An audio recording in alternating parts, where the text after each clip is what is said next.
Sunnatbekning harakatlarida jinoyat alomatlari bo'lmasa-da, bu holatlarni sudya nimagadir inobatga olmadi.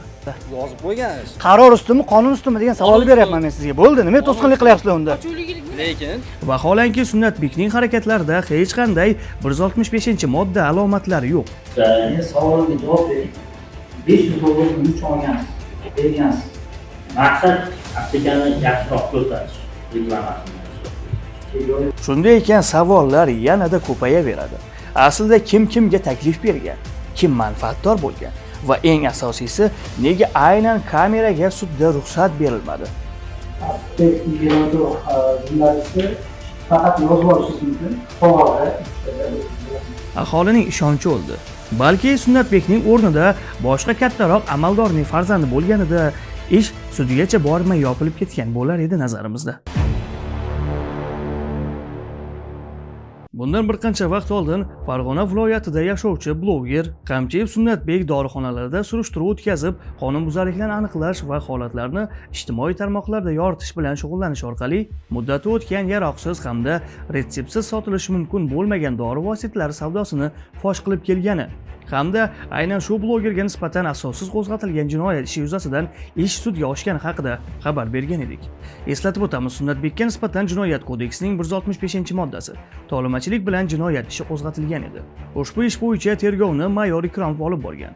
Biroq bu yerda bir qator huquqiy savollar yuzaga keladi. Birinchidan, Sunnatbekning o'zi dorixona egalaridan hech qanaqa pul talab qilmagan va bu jarayondan bexabar bo'lgan.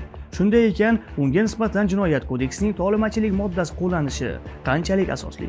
Ikkinchidan, uning sherigi Bir Rustamov tomonidan bildirilgan talab ham bahsli. Chunki u dorixona egalariga videoni ijtimoiy tarmoqqa joylamaslik va'dasini bergan. Lekin videoni kanalga joylash yoki o'chirish vakolatiga ega bo'lmagan. Materiallarni kanalga joylash yoki o'chirish huquqi faqatgina Sunnatbekda bo'lgan. Bundan ko'rinadiki, o'z vakolati doirasida bo'lmagan ishni va'da bergan. Bu esa Jinoyat kodeksining 168-moddasi firibgarlik alomatlariga mos keladi. Qanday qilib tergovchi bu narsani bilmasligi mumkin? Nahotki mayor bo'la turib bu yerda tolimachilik moddasi alomatlari yo'qligini bilmasa? Buni ish hujjatlarini o'qib oddiy fuqaro ham bemalol bilib oladi. Tergovchi Ikromov shunchalik bilimsizmi? Yoki bu tergovchi kimningdir buyurtmasini bajaryaptimi? Avval aytganimizdek, tergovchi yana bir qator qonunbuzarliklarni sodir etgan.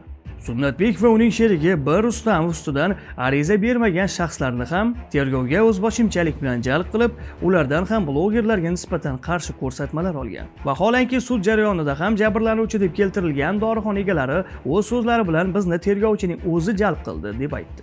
Bundan ko'rinadiki, tergovchining o'zi bu yigitlarni qamalishini xohlagan ko'rinadi. Lekin bir qiziq savol: tergovchiga bundan nima naf?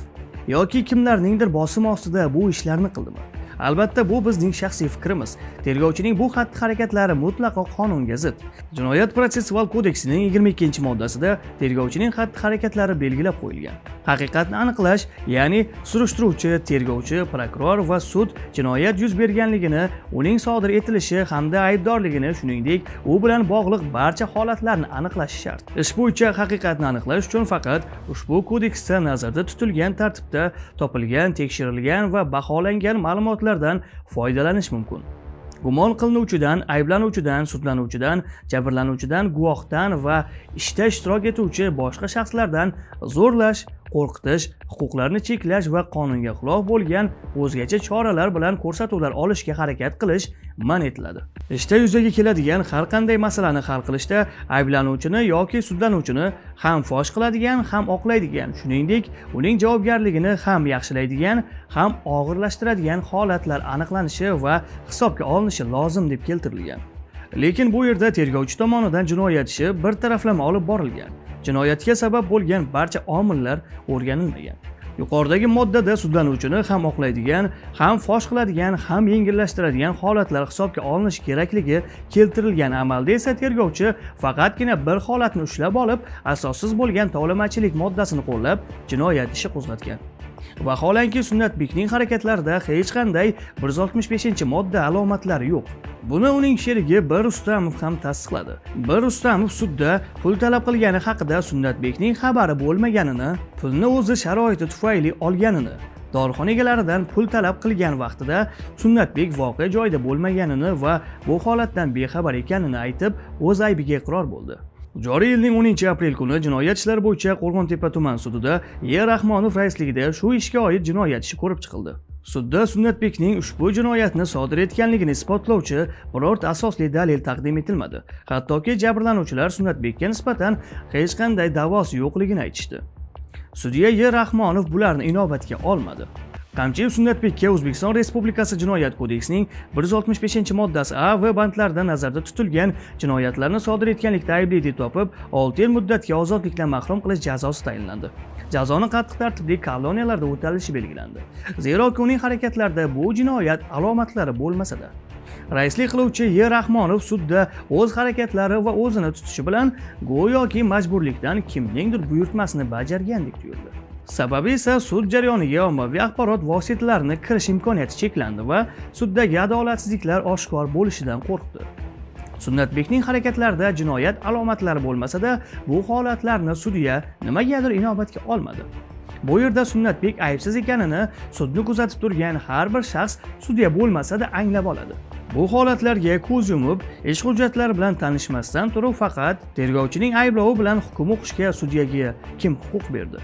Ertaga o'z farzandining boshiga shu kunlar tushmasligiga kim kafolat beradi? Bugun noqonuniy dorixonalar faoliyatini fosh qilayotgan davlat rahbarining ochiqlik siyosatiga amal qilib, xalq uchun, xalqning manfaati uchun kurashgan blogerlarning hayoti zulmatga aylandi. Biz odil sud deb biladigan ba'zi E. Rahmonovga o'xshab kimlarningdir bosimi bilan aybsizlarni qamoqqa hukm qiladigan sudyalarni deb barcha sudlarga nisbatan aholining ishonchi o'ldi. Balki Sunnatbekning o'rnida boshqa kattaroq amaldorning farzandi bo'lganida ish sudgacha bormay yopilib ketgan bo'lar edi nazarimizda. Sunnatbekka 6 yil qamoq jazosi tayinlandi, lekin noqonuniy faoliyat yuritgan, retseptsiz, insonni sarxush qiluvchi, mumkin bo'lmagan dorilarni sotgan shaxslar nega ozodlikda? Qonunda pora olgan ham, pora bergan ham birdek javobgar yoki Andijonda qonunlar o'zgarib ketganmi? Bugun yoshlarni psixotrop dori vositalariga o'rganib, aziyat chekmasligi uchun harakat qilgan blogerlar qamaldi. Endi blogerlar, jurnalistlar dorixonalar haqida video materiallar tayyorlashga qo'rqadi. Sababi biz ham yuqoridagilar kabi javobgarlikka tortilishimiz mumkin degan fikr uyg'onadi. Qarabsizki, ba'zi qo'shtirnoq ichidagi dorixonalar noqonuniy faoliyatini davom ettiraveradi va yana bundan xalqimiz aziyat chekadi. Yosh bolalar psixotrop sarxush qiluvchi dorilarga bog'lanib qolaveradi. Biz ommaviy axborot vositalari xodimlari, ijtimoiy tarmoq faollari birlashib, bu holatlarga qarshi kurashishimiz kerak. Shunda yuqoridagi adolatsizliklarga barham beramiz. Hurmatli kuzatuvchilar, siz ham bu holatlarga befarq bo'lmang. Shu videoni barcha yaqinlaringizga yuboring. Zero yuqoridagi barcha organlargacha yetib borsin. Bizni kuzatishda davom eting. Salomat bo'ling.